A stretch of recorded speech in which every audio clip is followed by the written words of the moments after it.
నమస్కారం అండి. అక్షర ఛానల్కి స్వాగతం సుస్వాగతం. రేపు ముక్కోటి ఏకాదశి కదండి. రేపు చాలా పవిత్రమైనటువంటి రోజు, ధనుర్మాసంలో వచ్చే చాలా పవిత్రమైన రోజు ఈరోజు. ఈ పండుగనే ముక్కోటి ఏకాదశి లేదా వైకుంఠ ఏకాదశి లేదా పుత్ర ఏకాదశి అని రకరకాల పేర్లతో మనం పిలుస్తూ ఉంటాం. 3 కోట్ల దేవతలతో కలిసి శ్రీ మహావిష్ణువు భూలోకానికి తిరిగి వస్తాడు. అలానే వైకుంఠం నుంచి తరలి వచ్చి ఉత్తర ద్వార దర్శనం మనకు కలగజేస్తాడు. ఏడాదికి 24 ఏకాదశులు వస్తాయి. అందులో ధనుర్మాసంలో వచ్చే ఏకాదశిని ముక్కోటి ఏకాదశి అని పిలుస్తాం.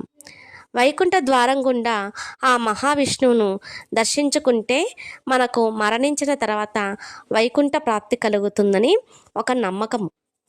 ఈరోజు ఉపవాసం ఉంటే ఏడాదిలోని మిగిలిన 23 ఏకాదశులు ఉపవాసం ఉన్నట్టే లెక్క.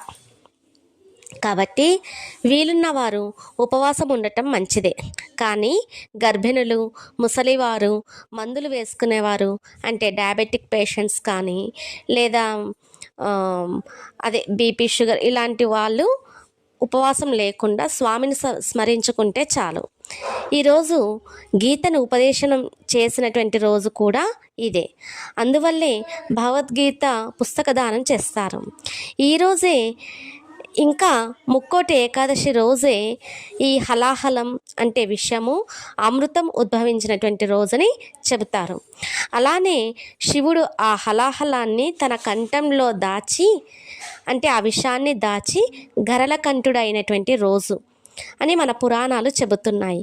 కాబట్టి ముక్కోటి ఏకాదశి చాలా ప్రత్యేకమైనటువంటి రోజు.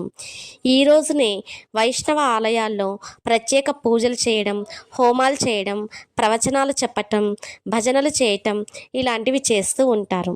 కాబట్టి వైకుంఠ ఏకాదశి చాలా ప్రత్యేకమైనటువంటి రోజు.